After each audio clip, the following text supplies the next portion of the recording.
दोस्तों, आप लोगों के मन में चल रहा होता है सवाल कि फार्मास्यूटिकल कंपनी, बहुत सारी कंपनियां ऐसी हैं जो फ्रेशर को अलाउ नहीं करती हैं, फ्रेशर को नहीं लेती हैं, लेकिन हमें कभी कभी इंटरव्यू में बुला लेते हैं और फिर हमारा सिलेक्शन भी नहीं करते हैं क्योंकि हमने इंटरव्यू सही तरीके से नहीं दिया हुआ था। उनको क्या नहीं समझ में आया और रीज़न बोलते हैं कि आप फ्रेशर हैं, पहली बात, और प्लस आपका इंटरव्यू भी इतना सही नहीं रहा। भाई फ्रेशर, मैं मानता हूं कि मैं फ्रेशर हूं, उनको मैंने बताया तो था कि मैं फ्रेशर हूं, तो फिर क्यों इंटरव्यू के लिए बुलाया? और उसी कंपनी में बाद में देखने को मिलता है कि किसी फ्रेशर को ले भी लिया और वो बंदा फील्ड पे काम भी कर रहा है, तो मैंने क्या पाप किया था? तो इन सब चीज़ों पे हम डीप में बात करेंगे तो आप लोगों को प्रॉपर वे में आइडिया मिल जाएगी। ये बहुत से लोग बोलते हैं कि फ्रेशर कंपनियां नहीं लेती हैं, मैं एग्री करता हूं, लेकिन वही कंपनी कुछ कुछ फ्रेशर लोगों को लेती भी है, ऐसा नहीं है। मैंने भी लिया हुआ है, मैं भी बड़ी कंपनियों में काम कर चुका हूं और वहां पे मैंने बंदे को लिए भी हुए हैं जो फ्रेशर थे, वो किस कंडीशन में लिए हुए हैं सब बताएंगे आपको। उसी तरीके से आपको ढालना पड़ेगा। और अगर आपको नहीं ले रही है कोई fresher company, as a fresher नहीं ले रही है, तो उसके लिए भी ऑप्शन है, वो भी मैं सारा डिस्कस करूंगा इस वीडियो में, क्योंकि ये आज का वीडियो मेरा लंबा होने वाला है। इसके पहले के वीडियो आप देखेंगे तो बहुत छोटे वीडियो में बनाता रहता था। अभी देखिए दोस्तों, इसमें करना क्या आप लोगों को कि एज अ फ्रेशर, पहले तो आप दिमाग से निकाल दीजिए कि अगर आप एक फ्रेशर हैं तो आपको कंपनी नहीं लेगी। जी दिमाग से निकाल दीजिए पहले। इसको आपने निकाल दिया कि नहीं निकाल दिया? अरे भाई, कहने से कहाँ निकल जाएगा, वो सोच तो रहती है ना फिक्स कि मैं फ्रेशर हूँ। अगर आप फ्रेशर हैं तो आपको आपका कम्युनिकेशन स्ट्रांग करना पड़ेगा। बड़ी कंपनियों के लिए अगर आप जाते हैं इंटरव्यू के लिए तो आपका कम्युनिकेशन एकदम स्ट्रांग करना पड़ेगा। इंग्लिश आपको अच्छी खासी आनी चाहिए। Body system and all things आपको याद होने चाहिए।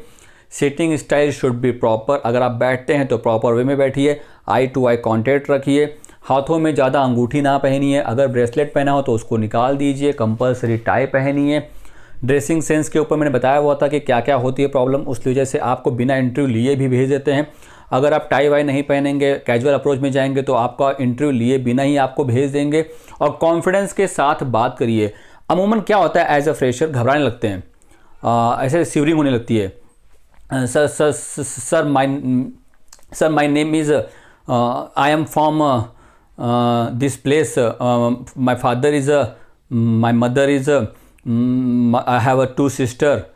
आप ऐसे घबरा के बोलने लगते हैं। पहले इसको स्टॉप करिए। अगर गलती से भी आपने ऐसे अप्रोच दिखाया, आपका सिलेक्शन नहीं होगा। लिख के रख लीजिए। Confidence should be there. Sir my name is this, my father name is this, my mother name is this, I am from this place, I have a sister, she got married, all things. जो भी हो confidence के साथ बोलिए। उसके पहले अगर आपको कॉन्फिडेंस लाना है तो कॉन्फिडेंस लाइए इन फ्रंट ऑफ मिरर, क्योंकि घबराहट से आपका इंटरव्यू में सिलेक्शन नहीं होता है। फिर आपको बोलते हैं कि ये विजुलेट है, इसको आप पढ़िए, तो आप उसमें sir brand name is drum, pronunciation आप उसको प्रॉपर वे में नहीं कर पाते हैं। ठीक है, वो समझ सकते हैं कि आप बंदा फ्रेशर है, विजुलेट को नहीं पकड़ पा रहा है, वो समझ सकते हैं, लेकिन एटलीस्ट प्रोनाउंसिएशन तो प्रॉपर कर ले। इंग्लिश में जो लिखा है उसको तो पढ़ ले।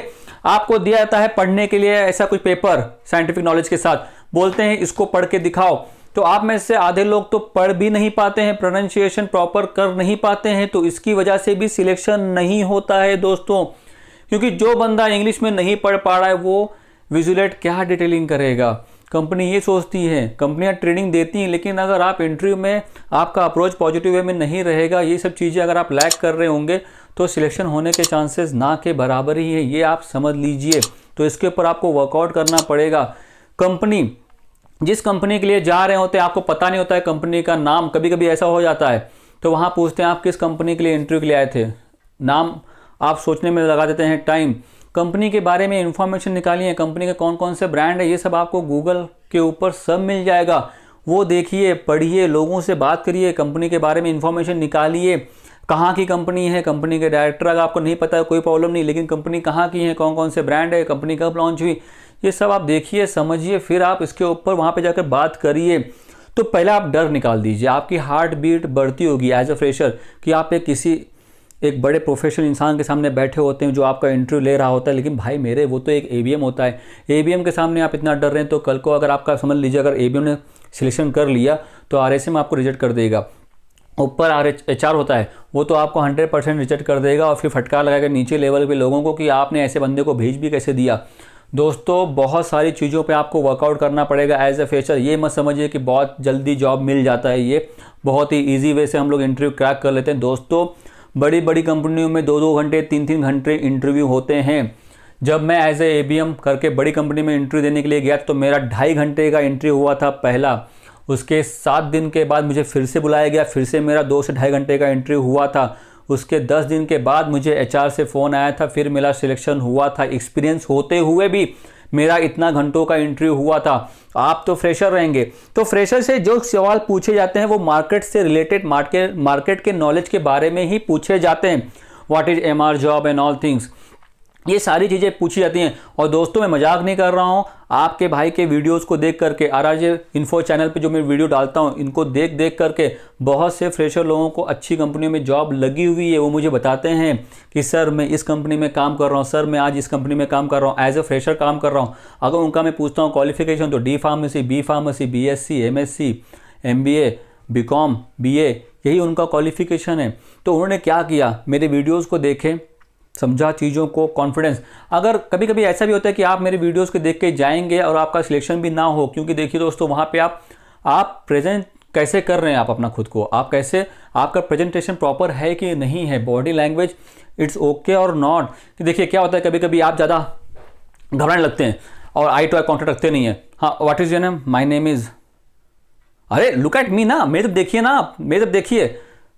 अरे सर हाँ सर, माई, ज़्यादा इधर उधर मत देखिए। अरे बहुत ये सब मैं आपको ये डीप चीज़ें बता रहा हूँ जो होती हैं, अमूमन फ्रेशर लोगों को फेस करनी पड़ती है। बहुत से फ्रेशर लोग कहाँ पे फेल हो जाते हैं, जैसे मैंने आपको बताया, साइंटिफिक नॉलेज दिया तो बोलते हैं इसको पढ़ो, रट्टा मारो, बिना देखे बोलना है, बिना देखे बोलना है, चाहे उसमें से आप किसी तरीके से बोलो। ऐसा भी पूछा जाता है फ्रेशर लोगों के साथ। बहुत से लोग तो बॉडी सिस्टम में ही अटक जाते हैं, वहां पे एक्सप्लेन नहीं कर पाते हैं। सामने वाला बंदा जानता है कि आप फ्रेशर हैं, आप इतना डीप में नहीं बता पाएंगे, लेकिन कुछ तो बताएं, कुछ तो समझाएं, कुछ तो चीज़ों को एक्सप्लेन करें। अगर आप वो भी नहीं कर पा रहे तो कैसा होगा। और क्या होता है, फार्मास्यूटिकल कंपनी सोचती है कि फ्रेशर लेने से क्या होता है कि फ्रेशर लोगों को भी बहुत ज़्यादा सिखाना पड़ता है बहुत ज़्यादा। अगर वो सीख रहा है तो ठीक है। क्या हो रहा था शुरुआत में, क्या हो रहा था कि कंपनियां ले रही थी, ऐसा नहीं कि नहीं ले रही थी, लेकिन फिर क्या हो रहा था कि चंद पैसों के लिए फिर वो कंपनियां भी छोड़ने लगते हैं। ये भी एक प्रॉब्लम होता है फ्रेशर लोगों के साथ। कहीं देखा नहीं, मार दिया जंप 2000 के लिए, 3000 के लिए। कर क्या रहे हैं आप, अपनी ज़िंदगी के साथ खिलवाड़ कर रहे हैं। 2-3 हज़ार से क्या भला होगा जब आपका इसी कंपनी में अच्छा खासा ग्रोथ हो जाएगा।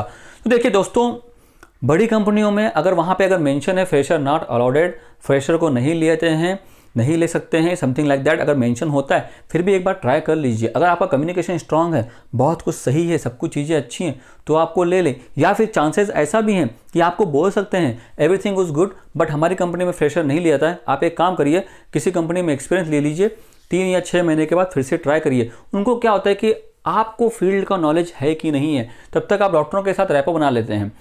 तब तक एक्चुअली देखा है तो बड़ी कंपनियों के लिए मैटर नहीं करता है कि आपका डॉक्टरों के साथ रिलेशन है कि नहीं है, मोबाइल में कितने नंबर हैं, आपको डॉक्टर बाय द नेम कितने जानते हैं, क्योंकि बड़ी कंपनियों के ऑलरेडी नाम से कंपनी वो चल रही होती है, उनके मार्केट में ब्रांड चल रहे होते हैं। बस बंदे को आना है, विजिट दिखाना है, बताना है।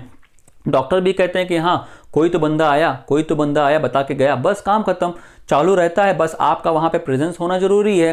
तो बड़ी कंपनियों के लिए मैटर नहीं करता है। बड़ी कंपनियों को क्या मैटर करता है, आपकी बॉडी लैंग्वेज, आपका कम्युनिकेशन, आपका नॉलेज, ये मैटर करता है। तो उनको क्या लगता है कि आप किसी और कंपनियों में जाकर के अच्छी तरह से नॉलेज ले लीजिए और फिर 3 या 6 महीने के बाद आप वापस आ सकते हैं। लेते हैं, ऐसा नहीं है। मैंने भी एक बंदे को रिजेक्ट किया था और उसको मैंने क्या बोला, भाई सब कुछ ठीक है लेकिन ऊपर ज़रा प्रॉब्लम आ जाएगा क्योंकि आप फ्रेशर हैं और थोड़ा बहुत इंप्रूवमेंट की ज़रूरत है। एक काम करो, एक तो तैयारी करके आओ या फिर किसी कंपनी में एक्सपीरियंस ले लो। अगर तुमको इस कंपनी में आना है तो किसी कंपनी में एक्सपीरियंस ले लो, अगर होता है सिलेक्शन तो वहाँ पे जॉब कर लो, अगर बाद में आने की इच्छा हो तो आ जाना, ना हो तो वहाँ पे कंटिन्यू करते रहना।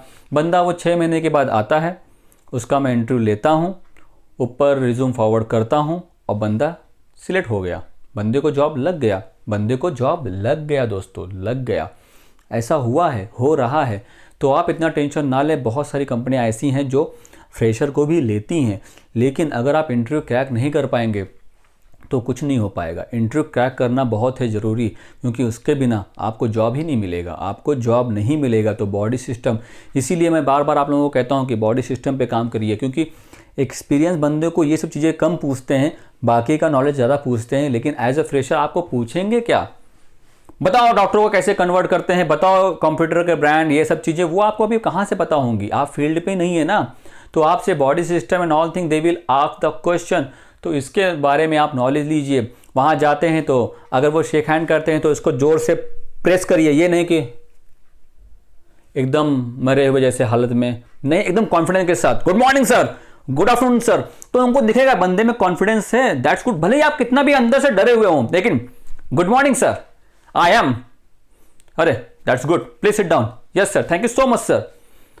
ज़्यादा भी ना चिल्लाएं और एकदम स्लो भी ना बोले, मीडियम में आवाज़ का कम्युनिकेशन होना चाहिए। तो one more thing is in short, confidence should be there, डरे डरे सहमे सहमे ना रहें, आई टू आई कॉन्टैक्ट रखें, body system and all things. जिसमें आपने आपका क्वालिफिकेशन कंप्लीट किया है उसके बारे में तो आपको कुछ पता रहना चाहिए। बहुत से लोगों को तो पता भी नहीं था कि उनके कौन कौन से सब्जेक्ट थे, उनको भूल जाते हैं। ऐसा हुआ है, हो रहा है। मैंने आज तक अपने करियर में बहुत सारे इंटरव्यू लिए हुए हैं फ्रेशर लोगों के, ऐसा नहीं कि फ्रेशर लोगों को लिया नहीं है, इंटरव्यू लिया है, उसमें से बहुत से लोगों को रिजेक्शन भी हो गया था because of this and all things, लेकिन बहुत से फ्रेशर लोगों को लिया भी गया है, अच्छी तरीके से काम भी कर रहे हैं। और आज जो मेरे डाउन द लाइन काम कर रहे थे वो आज ABM RSM की पोस्ट में काम कर रहे हैं, लाखों में पैकेज कमा रहे हैं। अभी भी वो सभी मेरे टच में है दोस्तों, अभी भी मेरे टच में हैं। और दोस्तों कभी कभी क्या होता है कि बिकॉज ऑफ एज ऑल्सो आपका सिलेक्शन नहीं हो पाता है, क्योंकि अगर वो बोलते हैं कि एज मिनिमम इतनी होनी चाहिए 25 या फिर 26, लेकिन आपकी एज हो जाती है 27, गैप होता है, आप पढ़ाई के बाद जॉब सर्च करते रहते हैं, किसी अदर फील्ड में होते हैं, अगर आप अदर फील्ड में भी होते हैं तो वो एक्सपीरियंस नहीं पकड़ाता है और आपकी एज जितनी बताई जाती है उससे ज़्यादा होती है, तो उस वजह से भी आपका सिलेक्शन नहीं हो पाता है। और दोस्तों कभी कभी ऐसा होता है कि आपको एक्सपीरियंस होता है लेकिन आप उस कंपनी के एज के हिसाब से नहीं बैठ पाते हैं तो भी आपका सिलेक्शन नहीं हो पाता, क्योंकि कंपनी आगे का सब कैलकुलेशन करती है। अभी एज इतनी है, हमारी कंपनी में इस एज के ABM इस एज तक बन जाते हैं, ये अगर MRE रहेगा तो कैसे होगा, चीज़ें सब कुछ चीज़ें देखी जाती है, समझी जाती हैं। तो ये भी देखिए, एज इज़ ऑल्सो मैटर के एज अ फ्रेशर नहीं लिया जाता है। और दोस्तों एक इश्यू आता है, वो आता है इश्यू आता है गैपिंग का, कि आपका क्वालिफिकेशन हुआ था इस साल लेकिन आप 2 साल के बाद इंटरव्यू देने आ रहे हैं, 2 साल का गैप है, कैसे करने का, आपने 2 साल किया क्या, तो आप बताते हैं कि सर मैं तैयारी कर रहा था, एग्ज़ाम दे रहा था, ये कर रहा था, वो कर रहा था, जॉब सर्च कर रहा था। तो अगर कंपनी ने समझ के लिया तो लिया, वरना उस बेसिस के ऊपर भी आपका सिलेक्शन नहीं होता है। ये बात फ्रेशर की यहाँ पे नहीं आती, यहाँ पे बात आती है इन सब चीज़ों की। तो इसीलिए कंपनी कह देती है कि पापा फ्रेशर नहीं।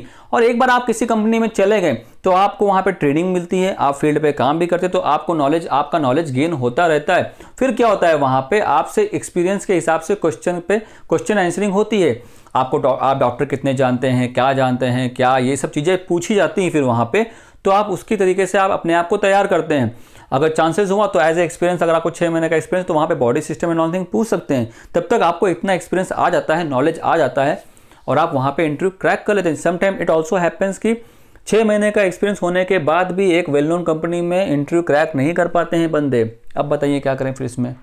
6 महीने का एक्सपीरियंस है, बंदा बड़ी कंपनी में जाता है इंटरव्यू देने के लिए, इंटरव्यू क्रैक ही नहीं कर पाता है, रिजेक्ट। अब बताइए, तो यही चीज़ें है ना कि इंटरव्यू में बहुत सारी चीज़ें, बॉडी लैंग्वेज से लेकर के, टॉकिंग स्टाइल से लेकर के, आपके मूवमेंट को लेकर के, आप में कितना पेशेंस है, आपको बहुत सारी चीज़ें बोलेंगे, आपको वो मतलब क्या बोलते हैं, आपको मतलब एक प्रकार से चिढ़ाने की कोशिश करेंगे, तो आप उसमें कितना एक्शन लेते हैं, कितना एग्रेसिव हो जाते हैं, ये सारी चीज़ें वहाँ पे आप कितना कूल माइंड के साथ बात कर रहे हैं, कहीं आप हाइपर तो नहीं हो रहे हैं। आपको बोला जा रहा है बाहर बैठिए 2-3 घंटे के लिए, आप बाहर बैठ पा रहे हैं कि नहीं बैठ पा रहे हैं, पेशेंस है कि नहीं है, सब कुछ देखा जाता है माय डियर ऑल फ्रेंड्स, सब कुछ देखा जाता है। तो ये बहुत, अगर देखा जाए इतना कोई बाउ नहीं है, आप इन सब चीज़ों को हैंडल कर सकते हैं। बहुत से लोगों का पुअर कम्युनिकेशन होता है, मैंने देखा है, मैं देखता हूँ, जिस हिसाब से उनको बात करनी चाहिए उस हिसाब से वो बात नहीं कर पाते। तो इसको दोस्तों अगर देखा जाए तो क्या करना है आपको, 12 सिस्टम में भी 9 सिस्टम में भी आपको कुछ सिस्टम ही याद करने हैं। बाकी आपको थोड़ा बहुत इंग्लिश आपको थोड़ा सा गेन कर लेना है, और अगर आपका नॉलेज अच्छा है, सब कुछ चीज़ें अच्छी हैं, तो सिलेक्शन हो जाता है। एक वाक़या याद आया मुझे, एक इंसिडेंस हुआ था क्या हुआ, एक 2 साल पहले मुझे एक कॉल आता है और मैं उस कंपनी के लिए इंटरव्यू ले रहा होता हूँ, तो भी मुझे फ़ोन आता है, तो बंदा एकदम फ्लुएंटली इंग्लिश बोल रहा था, एकदम फ्लुएंटली। लेकिन जैसे ही मैंने उससे पूछना शुरू किया बाकी चीज़ें, वो स्टॉप हो गया, वो आगे बोल भी नहीं पाया। बोला सर इतना मैं रट्टा मार के रखा था, आगे मैं नहीं समझ पा रहा हूँ। हॉनेस्टी, ईमानदारी, सच तो बोला कम से कम। फिर मैंने उससे हिंदी में इंटरव्यू लिया, सब कुछ चीज़ें ली, लड़का अच्छा लगा, उसको बुलाया, सब कुछ कॉन्फिडेंस से अच्छा लगा, उसने बॉडी सिस्टम भी एकदम परफेक्ट में बताया और फिर उसका सिलेक्शन हो गया। बहुत सारे दोस्तों ऐसे बंदे थे जिन्होंने बता नहीं पाए body system and all thing, लेकिन उनको घर में भेजा गया वापस कि आप तैयारी करके आइए, और तैयारी करके जब आए, वाह वाह। अगर इंसान में सीखने की इच्छा होती है ना, तो वो सीख के सब कुछ चीज़ें बताता है, तो कंपनी ऐसे बंदों को भी ले लेती है कि बंदे में सीखने की इच्छा है, सीखा, बताया तो कम से कम, कुछ ना बताने से अच्छा है कुछ तो इसने बताया। इन शॉर्ट दोस्तों, अगर देखा जाए तो एज अ फ्रेशर आपकी बॉडी लैंग्वेज, आपका नॉलेज, आपका कम्युनिकेशन, ये ड्रेसिंग सेंस, ये सब चीज़ें आपकी देखी जाती हैं। जिस कंपनी ने कहा कि हम फ्रेशर नहीं लेते हैं, उसी कंपनी में आप देखते होंगे कि फ्रेशर को ले लिया गया। किस वजह से, चीज़ें मैंने आपको बता दी हैं। बताना दोस्तों मेरा काम है, करना या करना ये आपका काम है। बाकी चीज़ें जैसे कि मैंने आपको बताया कि एज अ फ्रेशर आपको किस पे किन किन चीज़ों पे वर्कआउट करना पड़ेगा, उस पर वर्कआउट करिए, पढ़ाई करिए, ध्यान लगाइए, आई टू आई कॉन्टैक्ट रखिए, कॉन्फिडेंस मजबूत रखिए। बस घबराहट सबको होती है, हर इंसान को होती है घबराहट, थोड़ी घबराहट होती है, किसी की दिख जाती है, किसी की नहीं दिखती है घबराहट and all things. Okay, so thank you so much for watching video, please keep on watching, bye bye, take care, अपना ख्याल रखिए, मस्त रहिए, एंजॉय करिए।